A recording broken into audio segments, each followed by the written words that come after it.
Share बाजार में आज ताज़ा गिरावट देखने को मिली स्मॉल कैप शेयरों में।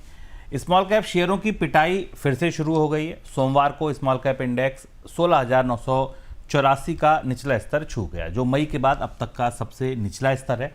स्मॉल कैप इंडेक्स 200 दिन के मूविंग एवरेज के पास आ गया है, बल्कि इसको तोड़ दिया है। आज चार्ट्स में इसको भी समझेंगे। पिछले साल दिसंबर में इंडेक्स ने जिस रिकॉर्ड ऊंचाई को छुआ था, वहां से अब इंडेक्स करीब 13% नीचे है।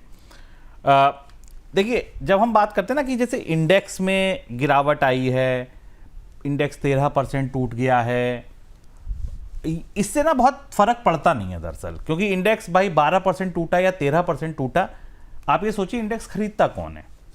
इंडेक्स में तो ट्रेड होता नहीं है। इंडेक्स तो आप खरीद के रख नहीं सकते। इंडेक्स तो सूचकांक होता है, खरीदे जाते हैं शेयर। ठीक है, कुछ एक शेयर लेकर आया हूं आपके लिए आज, जो अभी हाल फिलहाल में चर्चा में थे। जरा उनका हाल देखिए और फिर इस दबाव को समझिए, और फिर अंशुमान जी की इस पर टिप्पणी लेते हैं। शुरुआत कीजिए ट्राइडेंट ट्रैकलैब 80% नीचे, भाई साहब 52 वीक हाई से 80% नीचे।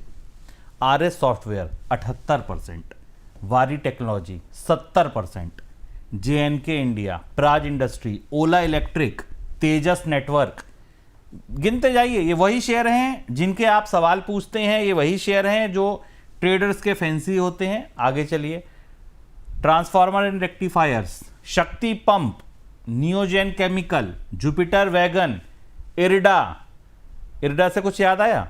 सबसे ज्यादा फ्रेंजी अगर हाल फिलहाल में किसी स्टॉक में देखी गई तो इरिडा। एसजेवीएन 150, 160, आज 70-80 पे। एचएफसीएल, और आगे चलिए आईपीओ। बड़ा गुलजार था मार्केट, कहा गया कि भाई साहब आईपीओ में तो अच्छे लोगों ने पैसे बना लिए और आईपीओ तो बहुत अच्छे चल गए। सारे आईपीओ नहीं चले भाई साहब। इस गिरावट में ना आईपीओ ने भी बड़ी चोट खाई है। आप हाल फिलहाल में आईपीओ आए हुए आईपीओ को जरा देखिए। नए लिस्टेड आईपीओ देखिए 22%, 10%, और नीचे जरा देखिए ग्लोटिस करके जो आईपीओ है 53% नीचे, मतलब पैसे आधे रह गए। ये 5-15 नए लिस्टेड आईपीओ का हाल है जो इशू प्राइस से नीचे हैं।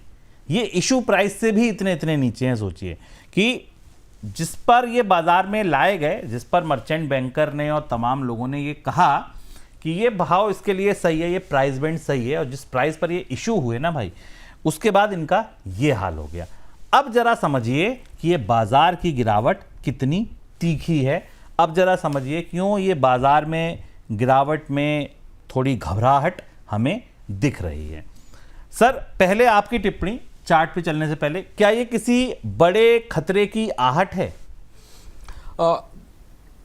स्मॉल कैप की गिरावट भीतर से देखने में कई सारे महत्वपूर्ण संकेत दे रही है, और 3 महत्वपूर्ण चीज़ें हम आपको बताएंगे जिससे कि आप और बेहतर ढंग से चार्ट पर भी इसे समझ सकें। क्योंकि हमने स्मॉल कैप में एक बड़ी रैली देखी थी, फिर उसके बाद स्टेबिलिटी देखी थी। जो ताज़ा आंकड़ा मेरे सामने खुला है, पिछले 1 महीने में जो 321 कंपनियां बीएसई स्मॉल कैप इंडेक्स की, वो 20% से ज़्यादा गिर चुकी। कुछ के नंबर आपको शुभम ने दिखाए चार्ट पर। वक्रांगी, जेन टेक्नोलॉजीज, ओरिएंटल रेल इंफ्रा, ऐसे स्टॉक जो आमतौर पर चर्चा में रहते थे 60%, 40% टूटे। वजह क्या है? दरअसल होता यह है कि शेयर बाजार में जब हम निफ्टी और सेंसेक्स पर चर्चा करते हैं, बड़ी कंपनियां कार्यक्रमों में डिस्कस करते हैं, तो हम ये भूल जाते हैं कि उनके नीचे जो पिरामिड में बैठी हुई स्मॉल और मिड कैप कंपनियां, उनके नतीजे भी तो देखने की जरूरत है, उनके फाइनेंशियल्स को भी तो परखने की जरूरत है।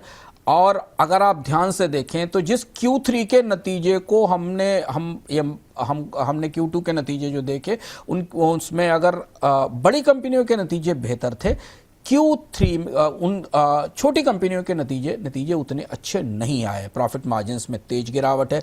केमिकल, लॉजिस्टिक्स, टेक्सटाइल, इन सारी कंपनियों के प्रॉफिट मार्जिन में कंप्रेशन दिखाई दे रहा है। अंतर्राष्ट्रीय स्तर पर डिमांड, अलग अलग कारण है, सबके अपने अपने कारण है। किसी को निर्यात की वजह है, किसी डोमेस्टिक मार्केट में वजह है, किसी को के लिए इनपुट की कॉस्ट बढ़ी हुई है, इन्फ्लेशन की वजह है, वर्किंग कैपिटल रिक्वायरमेंट की चुनौती है। पूरा का पूरा स्मॉल कैप पैक अगर आप करीब से देखें, जिनकी जो लिस्ट आपको शुभम ने दिखाई थी, उनके अगर आप फंडामेंटल्स चेक करें तो उन सारी कंपनियों की में गिरावट की एक बड़ी वजह उनके अच्छे कॉर्पोरेट नतीजे नहीं होना है। तो ये पहली वजह है जिस वजह से फंडामेंटली स्टॉक्स हमें जैसे ही बाजार में बिकवाली गिरावट का दौर आया तो अंततः यहाँ आते दिखाई दिए, जो आपको 52 वीक से नीचे दिखाई दे रहे हैं। इनके नतीजों को करीब से देखने की ज़रूरत है। दूसरी बड़ी चीज़ है कि बाजार में एक किस्म का फटीग दिखाई दे रहा है, लिक्विडिटी का वैक्यूम भी दिख रहा है इस कैटेगरी में, small cap mid cap category में। बड़े लार्ज कैप स्टॉक्स में तो अब DII म्यूचुअल फंड ट्रेड कर रहे हैं, लेकिन यहाँ पर अब स्थिति ये दिखाई दे रही है कि म्यूचुअल फंड निवेशक भी और म्यूचुअल फंड भी अपने पोर्टफोलियो को संभाल कर निवेश कर रहे हैं। तो जो हमने एक दौर देखा था कि स्मॉल कैप में पैसा लगाया जाता था, स्कीमें आती थी, निवेशक उसमें पैसा लगाते थे, बेहतर रिटर्न मिलता था, म्यूचुअल फंड्स भी अब इसमें पीछे हट गए क्योंकि उनको दिख रहा है कि यहाँ मोमेंटम लंबा नहीं दिखाई दे रहा। इसलिए यहाँ पर आपको बहुत ज़्यादा बाइंग इन रेट्स पर भी, इन गिरे हुए रेट्स के ऊपर भी आपको बाइंग नहीं दिखाई दे रही। कुछ कारण और भी हैं, मैक्रो हेडविंड्स भी हैं, बहुत सारे रुपए की गिरावटें हैं, तो जो बाजार का पूरा सेंटीमेंट होता है वो नीचे पिरामिड में भी जाता है, उस पर भी असर करता है। एक और दिलचस्प चीज़ है, चूंकि आप लोग स्टॉक्स को करीब से फॉलो करते हैं, सवाल पूछते हैं विपुल जी के कार्यक्रम में, बाकी कार्यक्रमों में, एक बार जब स्मॉल कैप स्टॉक्स को स्कैन करें तो ये देखने की कोशिश करिए कि उसी सेक्टर का लार्ज कैप कैसे परफॉर्म कर रहा था और उसी सेक्टर का स्मॉल कैप कैसे परफॉर्म कर रहा था। ये आंकड़े बेहद दिलचस्प हैं। जैसे कि अगर आप FMCG कंपनियों में देखें, जो छोटी FMCG कंपनियों के स्टॉक्स हैं, उनकी परफॉर्मेंस में गिरावट है, उनके पास अच्छे रिजल्ट नहीं है और इसलिए वहाँ से बिकवाली दिखाई दी। यही स्थिति कंज्यूमर ड्यूरेबल्स की, यही स्थिति ऑटोमोबाइल और रियलिटी के स्टॉक्स की भी है। तो धीमे धीमे इंडेक्स के ऊपर फोकस होने के कारण, FIs की बिकवाली के कारण बाजार में जो ऊपर के बड़े लार्ज कैप स्टॉक्स थे उन पर फोकस ज़्यादा हुआ। जो बाजार की गहराई थी वहाँ फंडामेंटल्स भी लोगों के निगाह से निकल गए और जो बिलो द रडार स्टॉक्स थे उनमें हमने अब इतनी तेज गिरावट देखी कि आज हमको इस पर विस्तार से चर्चा करनी पड़ी।